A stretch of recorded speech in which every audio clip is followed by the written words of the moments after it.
Hello guys, welcome back to my channel. আশা করি তোমরা সবাই ভালো আছো। তো আজকের ব্লগটা খুবই স্পেশাল আমার কাছে, মানে আমার জন্য এই পুরো ট্রিপটাই খুব স্পেশাল। এটা আমার লাইফের ফার্স্ট ইন্টারন্যাশনাল ট্রিপ। আর তোমরা টাইটেল আর ইন্ট্রো থেকে বুঝেই গেছো, হ্যাঁ আমি গেছিলাম চীন বা চায়না, যেটা আমাদের খুবই প্রতিবেশী মানে দেশ একটা। আর এই দেশে কিন্তু খুব কম লোকই যায়। কোনো আজ অব্দি কোনো বাঙালি ইউটিউবার ওখানে ব্লগ করেনি। বাঙালি কেন ছেড়ে দাও, কোনো ইন্ডিয়ান ইউটিউবারও খুব কমই ওখানে ব্লগ করেছে। কারণ আমি যখন যাওয়ার সময় রিসার্চ করেছিলাম বা একটু খোঁজার চেষ্টা করেছিলাম, কোনো ইন্ডিয়ান ব্লগ তো পাইনি। যা পেয়েছিলাম বাইরের বিদেশিরা। তো ইন্ডিয়ান লোকের কমই যেতে পারে, কারণ এখানে অনেক রেস্ট্রিকশন থাকে। যায়, অনেকেই যায় না এটা বলবো না, বাট সংখ্যায় অনেক কম। তো আমি অফিসের কাজে গেছিলাম, তাই জন্য খুব স্মুথলি হয়ে গেছিল। আমাদের অফিস থেকেই সব ভিসার প্রসেস সবকিছু হয়ে গেছিল। ভিসার কিন্তু প্রচুর ঝামেলা আছে এখানে, অনেক রকম ডকুমেন্ট, অনেক রকম পারমিশন এগুলো দেখাতে হয়। ওখান থেকে ইনভিটেশন লেটার লাগে, এটা খুব ইম্পর্টেন্ট। সেটা মানে ট্রাভেল ভিসা হলে তখন হয়তো ওটা লাগবে কিনা আমি শিওর না, বাট আমরা যেহেতু বিজনেস ভিসা গেছিলাম, ইনভিটেশন লেটার ওখান থেকে লেগেছিল। তো ইনভিটেশন লেটার ওইসব নিয়ে একদম আমাদের সল্টলেক সেক্টর 5-এ বেঙ্গল ইন্টেলিজেন্স পার্কের নিচে চায়নার এমবেসি আছে। তো ওখানে গিয়ে আমরা সব ফর্ম টর্ম জমা দিয়ে ফাইনালি ভিসা 7 দিনের মধ্যে পেয়ে গেছিলাম। তারপরে এই ট্রিপটা শুরু হয়েছিল। জায়গাটা কিন্তু দুর্দান্ত ছিল। এই পুরো সিরিজটা তোমরা দেখতে হবে। আজকে তো ফার্স্ট ব্লগ, ফার্স্ট পার্ট, এরকম প্রচুর পার্ট আছে। তো তোমরা ফলো করতে থাকো, পুরো সিরিজটা দেখো। আর চায়না যে কত সুন্দর জায়গা, ওখানকার লোকজন যে কত ভালো, সেটা তোমরা জানতে পারবে। কারণ ওদের সম্বন্ধে খুব কম খবরই বেরোয়, বিকজ ওরা কিন্তু কোনো গ্লোবাল পোর্টালে নেই, না গুগল, না ফেসবুক, না ইউটিউব। ওদের কিন্তু সবকিছু ওদের নিজস্ব একদমই। তাই জন্য ওদের সম্বন্ধে খবর খুব কম বেরোয়। তো এমনি চায়না সম্বন্ধে এখন আমাদের ধারণা ছিল, বাট সেরকম কিছুই কিন্তু না। হ্যাঁ, খাওয়া দাওয়াটা একটু অন্যরকম, বাট বাকি কালচারও পুরো অন্যরকম। কিন্তু মানুষজন খুবই ভালো আর জায়গাটা খুবই সুন্দর। তো চলো শুরু করা যাক আমাদের চায়না ট্রিপের সফর। তো যেদিনকে ফ্লাইট ছিল আমার রাত্রি 11:30, সকাল থেকে রেডি ফেডি হয়ে প্রচন্ড এক্সাইটেড হয়ে চলে গেছিলাম এয়ারপোর্টের দিকে। এয়ারপোর্টে আমার অনেকেই ছাড়তে এসেছিল, দেখে নাও তারপরে কি হলো।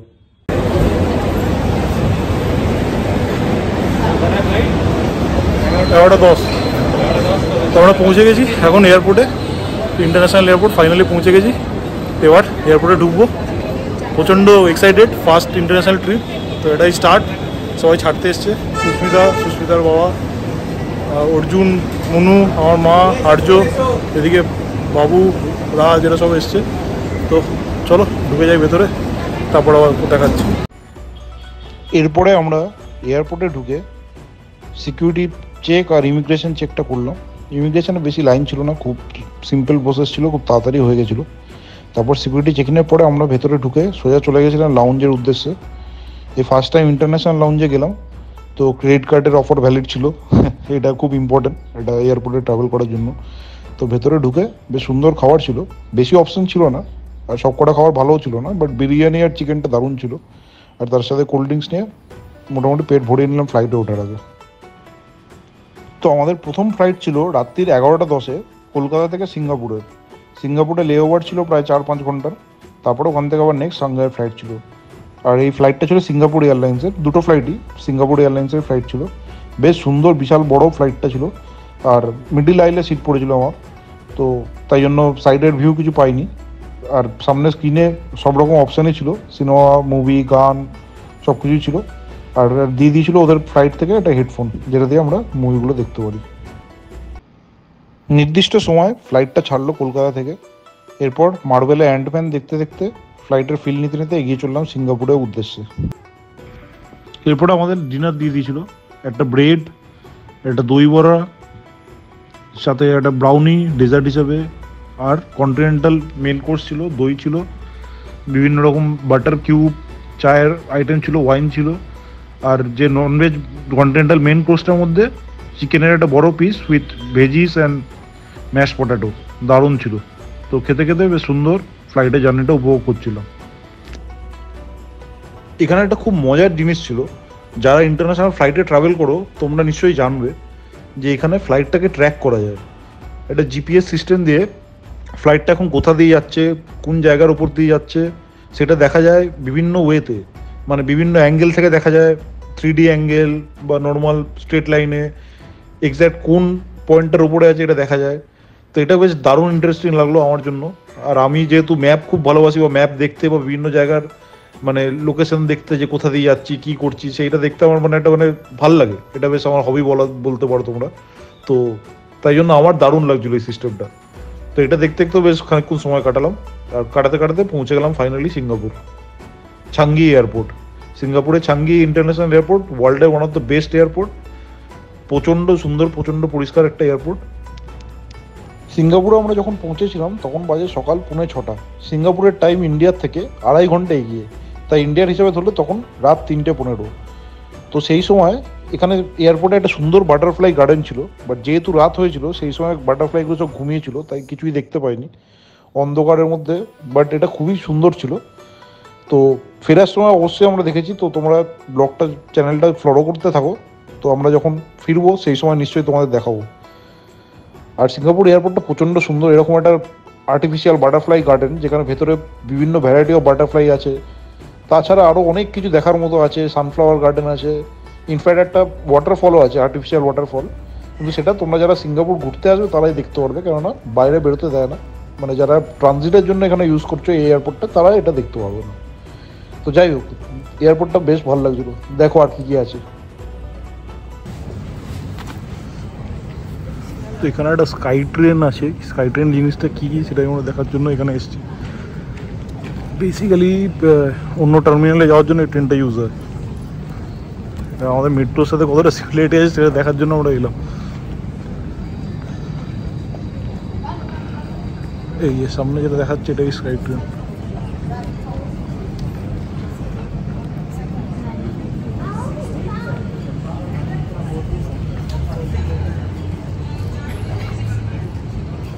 এটা এয়ারপোর্টটা হলো Changi airport, Singapore Changi airport. এটা টার্মিনাল 3, এখান থেকে টার্মিনাল 1 জানার জন্য এই ট্রেনগুলো কি সিস্টেমেটিক, পুরো দরজা করা, মানে পুরোটাই ওরকমভাবেই দরজা করা যাতে এখান দিয়ে ঢুকা যায়, দিয়ে যাওয়া যায়। এটাও ওটার লাইনটা এখান দিয়েও আসে স্কাই 2 মিনিটে, নেক্সট স্কাই ট্রেন আবার 2 মিনিটে এই লাইনে আসবে, ওটা একটা অন্য লাইন। হ্যাঁ, অনেকগুলো লাইন আছে। দুর্দান্ত সুন্দর সিঙ্গাপুর এয়ারপোর্টটা, দারুণ। তো এটা হলো স্কাই ট্রেন, চাঙ্গি এয়ারপোর্ট।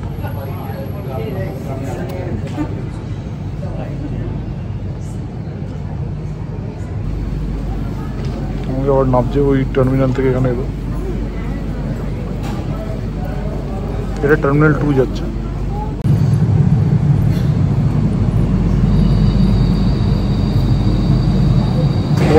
বসার জায়গা বেশি। এটা বেসিক্যালি আমাদের এয়ারপোর্টে যে বাসে করে ট্রান্সফার করে ফ্লাইট থেকে বা অন্য ইয়ে থেকে, ওটা এখানে এরকম হবে। এই আবার বেরিয়ে যাচ্ছে।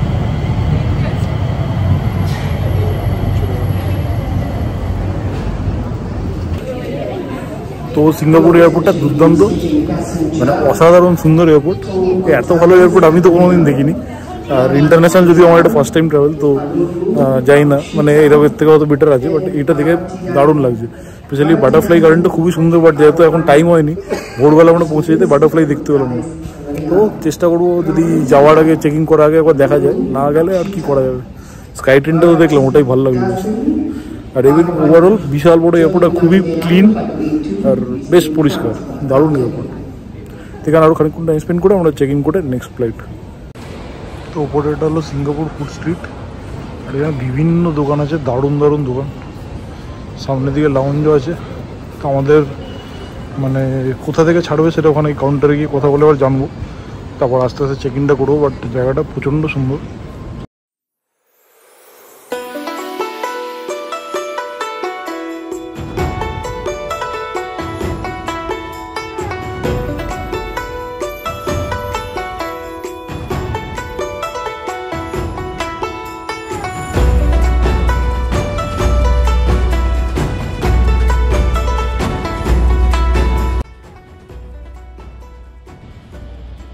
এরপরে আমরা সোজা একদম A3 টার্মিনাল থেকে সাংঘাইয়ের ফ্লাইট ধরার জন্য চলে এলাম। এই টার্মিনালটা বেশ ভালো ছিল, আর ফ্লাইটগুলো তো দারুণ ছিল। একটা ডবল ডেকার ফ্লাইট ছিল আমাদের, যেটা খুব কমই দেখা যায়, মানে 2টো ফ্লোরওয়ালা ফ্লাইট। এরকম ইন্টারন্যাশনাল ফ্লাইট কিন্তু খুব রেয়ার। তো এই ফ্লাইটে আমরা উঠে সাংঘাইয়ের দিকে রওনা হলাম, আর এই ফ্লাইটটাও খুব সুন্দর ছিল, দেখে নাও।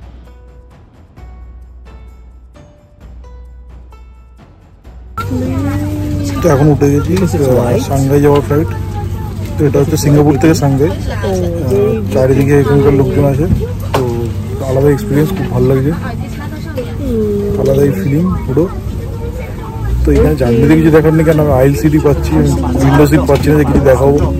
তো ঠিক আছে, চলো ওখানে গিয়ে আসল সিনারি দেখাবো। এখন ফ্লাইটে স্টার্ট করছি, যদি ফ্লাইটে কিছু ইউনিক হয় দেখাচ্ছি, না তো একবারে নেমে আবার দেখা হচ্ছে। দারুণ, ফ্লাইটটা খুবই সুন্দর, আগেরটাও ভালো ছিল, এটাও দারুণ, প্রচণ্ড স্পেসিয়াস, প্রপার অপশন আছে, সব কিছু টিভি ফেসিলিটি সব কিছুকে পারফেক্ট একদম।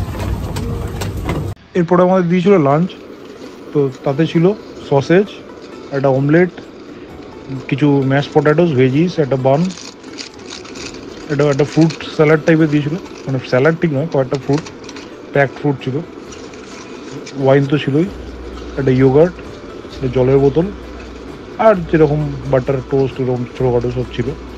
তো ভালোই খাবার ছিল, যদিও সসেসটা একটু ব্লান্ট টেস্ট ছিল, তো খুব একটা ভালো লাগেনি সসেসটা, যেহেতু ওই সসটাও খুব একটা মানে ভালো ছিল না, ভালো খারাপ বলবো না, অ্যাকচুয়ালি টেস্টেড অন্যরকম ছিল। আর এখানে দেখতে পাচ্ছ যে আমরা সোজা সাংঘাইয়ের দিকে উড়ে যাচ্ছি। সিঙ্গাপুর থেকে সোজা ব্যাংকক হয়ে ভিয়েতনামের উপর দিয়ে হোচিমিন সিটি, ডিনাং হয়ে আমরা পৌঁছে গেলাম সাংঘাই।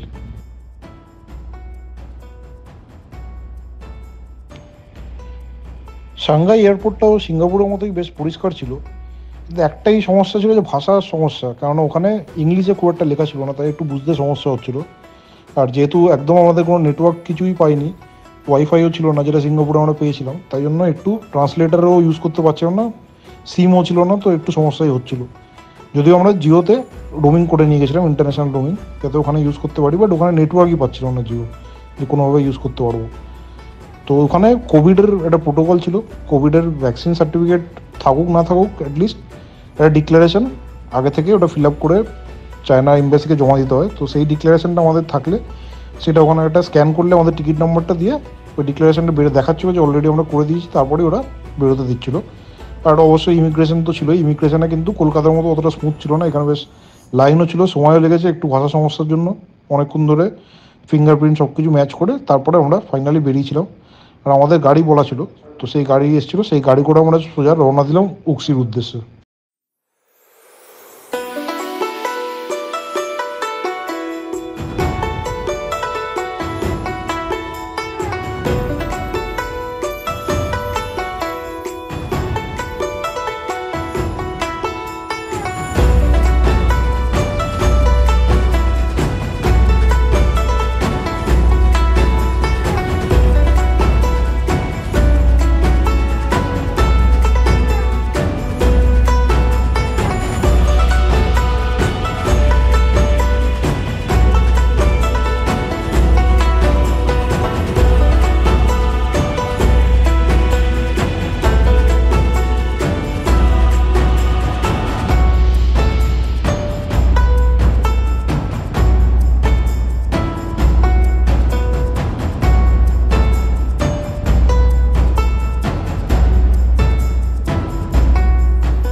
তো আমরা পৌঁছে গেছি আমাদের ডেস্টিনেশন, মডার্না বাই ফ্রেজার, এটাই আমাদের হোটেল উসিতে।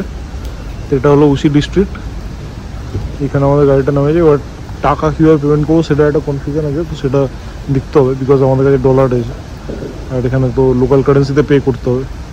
আর হোটেলটা দারুণ, আর সামনে একটা খুব সুন্দর মার্কেট দেখেছি, তো পরে গিয়ে ওগুলো দেখাচ্ছি আরামসে। আর এখানে প্রচণ্ড বৃষ্টি হচ্ছে, তাই বেশি ভালো করে ভিডিও করতে পারিনি।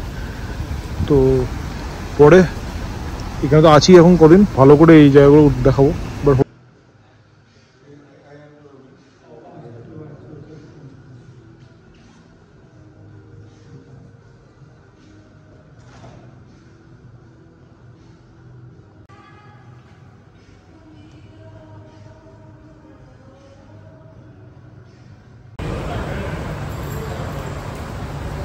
তো এখানে আমরা এসেছি এখন ডিনার করতে, হোটেলে চেক ইনটা করে নিলাম, পরে লাগেজটা নিয়ে যাবো। এরকম এটা মার্কেট পুরো এরকম এরিয়া। ডিনার করতে আমরা চলে গেছিলাম পাপা জোনসের পিৎজা। পাপা জোনস একটা আমেরিকান ব্র্যান্ড, যেটা এখন কলকাতায় নেই, বাট এখানে পিৎজাটা কি অসাধারণ ছিল, পুরো মুখে লেগে আছে। যেমন সুন্দর ননভেজ পিৎজাটা ছিল, তার সাথে তেমনি সসটা তেমনি গার্লিক ব্রেড আর আনলিমিটেড কোক ছিল, যেটা বারবার ওটা ফিল করে যাচ্ছিলো। মানে সারাদিন পরে ওই ডিনারটা খেয়ে পুরো মুখে লেগে থাকলো, দুর্দান্ত। আর একদম এই পিৎজা, পাপা জনস পিৎজার পাশেই ছিল KFC আর বিভিন্ন লোকাল চাইনিজ দোকান। তো একদম মার্কেট মতো এরিয়াটা। তো ওটা ঘুরতে ঘুরতে আমরা আবার আমাদের হোটেলের দিকে ফিরে চললাম।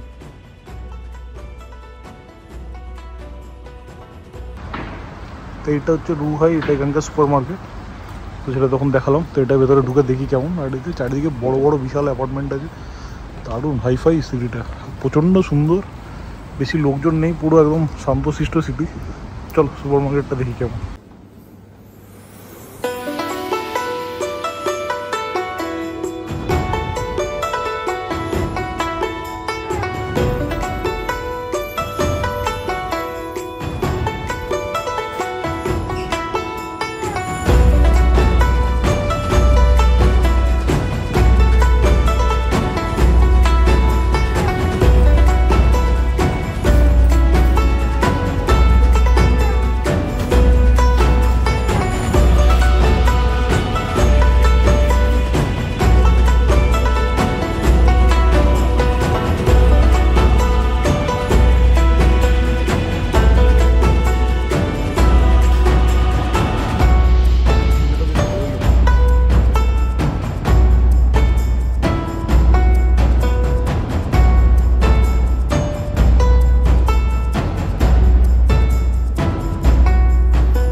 তো এটা হচ্ছে আমাদের হোটেল মডার্ন বাই ফ্রেজার।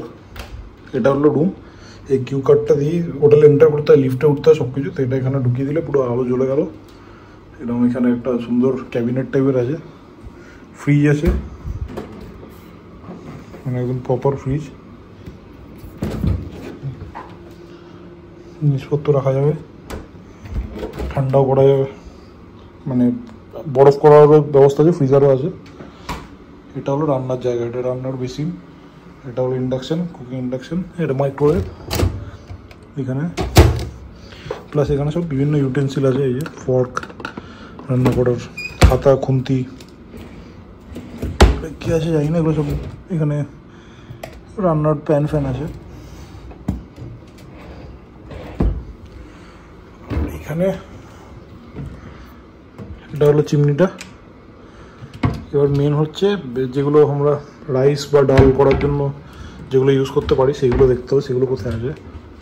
এই যে প্রেশার কুকার আছে, ওয়াইন গ্লাস আছে, কাপ আছে, চা কফি খাওয়ার জন্য ইউটেন্সিল, এই যে তো সব রকমই আছে। ওটা হলো রান্না করার প্যান। তো পুরো ইকুইপমেন্টই আছে, আরামসে এখানে রান্না করে খাওয়া যাবে, কোনো চাপই নেই। এগুলো ব্ল্যাঙ্ক কিছু আছে জাস্ট জিনিসপত্র রাখার জন্য। এখানে ব্ল্যাঙ্ক। এইগুলো হলো চার্জেবল আইটেম, এখান থেকে কিছু ইউজ করলে সেটা চার্জ পড়বে, তাই জন্য এটা ইউজ করবো না, কারণ আমরা সবই নিয়ে এসেছি বাড়ি থেকে। এটা একটা নিয়ে এলাম জল। এখানে হলো খাওয়ার জল, ঠান্ডা গরম দুটোই অপশান আছে, এখানে ফোন টোন করা যাবে। এই হলো সোফা, টিভি, দুর্দান্ত, বসে রিল্যাক্স করে এরকম এখানে বসে খাবারও খেতে পারো, প্রপার অ্যাপার্টমেন্ট একদম। আর এই দিকটা গেলে এখান থেকে জানলা,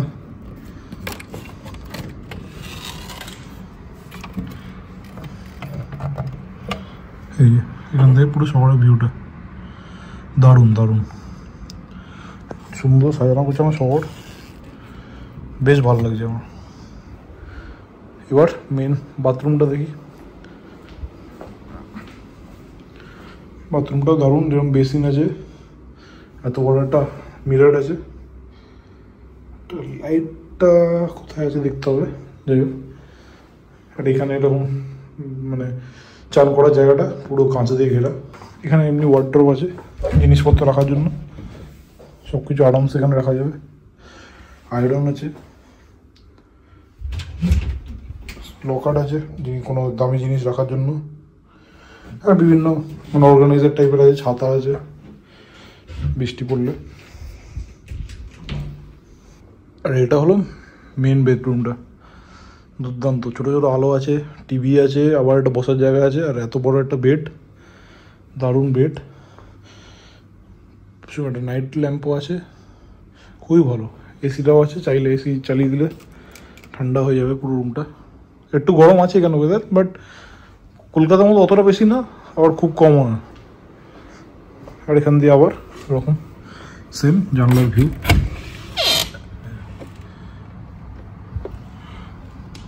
দারুণ লাগছে, এটা মানে রাস্তাটা গেছে ওপর দিয়ে, দুর্দান্ত। তো এই ছিল আমাদের প্রথম দিনের এক্সপিরিয়েন্স। পুরো কলকাতা থেকে ফ্লাইটে করে সিঙ্গাপুরে লে ওভার, তারপর আবার চায়না সব কিছু পেরিয়ে, মানে কাস্টমস চেক, কোভিড চেক সব কিছু বেরিয়ে আমরা অত করে ড্রাইভ করে সুন্দর সাংহাই থেকে উশি রাস্তায়, দুর্দান্ত হাইওয়ে। পুরো তোমাদের ভালো করে দেখাতে পারিনি কারণ প্রচণ্ড বৃষ্টি পড়ছিল, আর আলোটা অতটা ছিল না, কারণ আমরা একদম মানে কি বলবো গোল্ডেন আওয়ার্স যখন মানে সানসেট হয়েছে, অন্ধকার হয়নি এরকম টাইমে এসেছি। যতটা পেরেছি তোমাদের দেখিয়েছি, আশা করি ভালো লেগেছে। আর এখানে এসে হোটেলটা তো এত সুন্দর, হোটেলের আশেপাশে লোকেশনে, রেস্টুরেন্টে যেখানে আমরা ডিনার করলাম, সুপার মার্ট যেটা আছে, সব মিলে দুর্দান্ত। মানে লোকে যারা ভাবে যে চায়না মানে খুবই বাজে জায়গা, বা চায়না সম্বন্ধে একটু ভয় থাকে যে চায়না কীরকম হবে না হবে, এখানকার লোকজন খুবই ভালো, জায়গাটা অসাধারণ সুন্দর, ওয়েল মেনটেন্ড। এরকম মানে যে কোনো ইউরোপ বা আমেরিকার মানে থেকে কিছু কম না। রাস্তাঘাট, ক্লিনলিনেস, মানে প্রপার ডিসিপ্লিনড, ভিড় নেই কোনো রাস্তাঘাটে, একটা কন্ট্রোল লাইফস্টাইল, খুব সুন্দর, দারুণ। আর প্রচণ্ড অর্গানাইজড একটা দেশ চায়না। মানে আমরা অ্যাটলিস্ট যে পার্টটা আছে সাংহাই বা রুকসি, এই দিকটা দেখলাম প্রচণ্ড অর্গানাইজড, বাকিটা তো যাই না। তো এবার আমরা আরও এক্সপ্লোর করবো, তোমাদেরও দেখাবো কীরকম কী চায়নায় আছে, ভালো ভালো ঘোরার জায়গা কী আছে, কী খাওয়ার জায়গা আছে, সবই এক্সপ্লোর করার চেষ্টা করবো যতটা পারবো। টাইম বেশি নেই তো, আমরা মেনলি তো এটা একটা কাজের জন্যই এসেছি, তো কাজটাতেই ব্যস্ত থাকবো, বাট যখন টাইম পাবো এক্সপ্লোর করবো আর তোমাদের সাথে শেয়ার করবো। তো তোমরা আজ এই ভিডিওটা থেকে কেমন লাগলো? তো বলেছিলাম না যে কোনো মানে এই জিনিসটা কিন্তু এখনও অবধি কোনো বাঙালি ইউটিউবার আসেনি এখানে ব্লগ করতে, তো আমি সেই সুযোগটা পেয়েছি যেভাবেই হোক। তো তোমরা অবশ্যই এটাকে ফলো করো, চ্যানেলটাকে ফলো করো, এই চায়নার পুরো সিরিজটা ফলো করো। মানে দারুণ একটা দেশ, দারুণ সব জায়গা তোমাদের দেখাবো। পাশে থাকো, ভালো থেকো, keep rocking, keep eating, keep travelling. যদি ভালো লেগে থাকে ভিডিওটা, চ্যানেলটা অবশ্যই সাবস্ক্রাইব করো। আবার পরে ব্লগটা যখন আসবে তোমরা তাহলে অটোমেটিক দেখতে পেয়ে যাবে, বেল আইকনটা টিপে দেবে তো নোটিফিকেশনটা পেয়ে যাও। চলো দেখা হবে আবার পরের ব্লগে চায়নার নতুন একটা জায়গা নিয়ে। চলো টাটা।